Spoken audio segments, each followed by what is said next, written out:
1. Toivotusuralla musta puhumo. Katsotaan mihin tää kykenee. 10-8-0 tälle päivälle on jo Lakkarissa ja 14-0 2.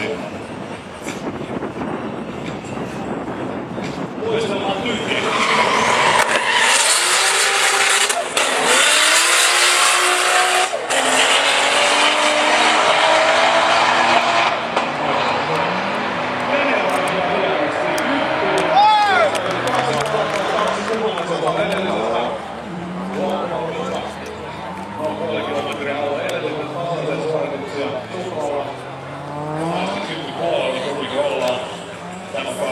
Toiseksi nopein auto, nopein on 10-7-4 ja sitten tuo Sinikolla 2 sekunnin